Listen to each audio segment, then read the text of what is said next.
Барлықтарыңызға сәлеметсіздерме, дамы и господа. Сегодня с вами я, Юля, from Казахстан. Так что давайте продолжим учиться читать по-казахски. И у нас сегодня новый юридический термин. Адвокат. Адвокат. Уже читаю по-казахски. Адвокат құпиясы. Адвокат құпиясы. Адвокатская тайна. Давайте же научимся это читать. Итак, что мы с вами видим? Первое слово – адвокат. Да-да-да, если бы мы с вами соблюдали правила казахского языка, то мы бы с вами читали адвокат через букву О.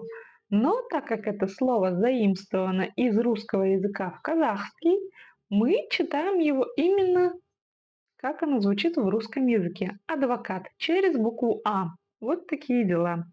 Погнали дальше. Құпиясы – тайна. Адвокатская тайна. Может еще переводиться как секрет.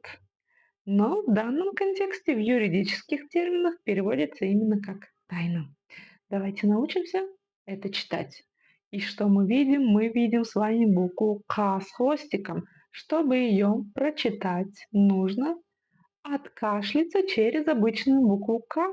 Да-да-да, в казахском языке есть и обычная буква К, которая пишется в русском языке, да, и казахская буква К, которая с хвостиком снизу. Да-да-да, их не путать, а то может поменяться значение слова. Давайте же научимся это читать. Погнали дальше. Дальше мы с вами видим букву У с черточкой снизу.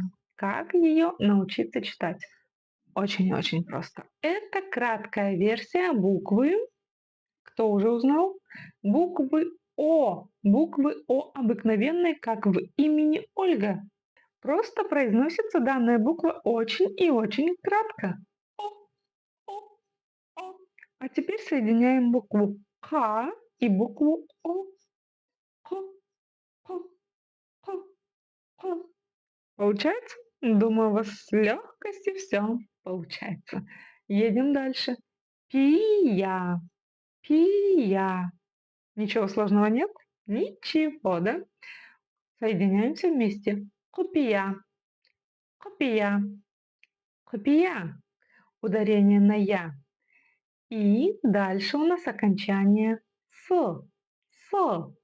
С. Мы видим букву «ы» и вспоминаем, что буква «ы» в казахском языке читается очень и очень кратко. Это твердая и коротко звучащая буква. Да-да-да. Құпиясы. Құпиясы. Она вроде бы есть, но ее вроде бы нет. Вот такие пироги. Құпиясы. Адвокат. Құпиясы. Итак, дамы и господа, вы видите в конце слова құпия окончание «с», а это говорит о том, что у нас построено словосочетание.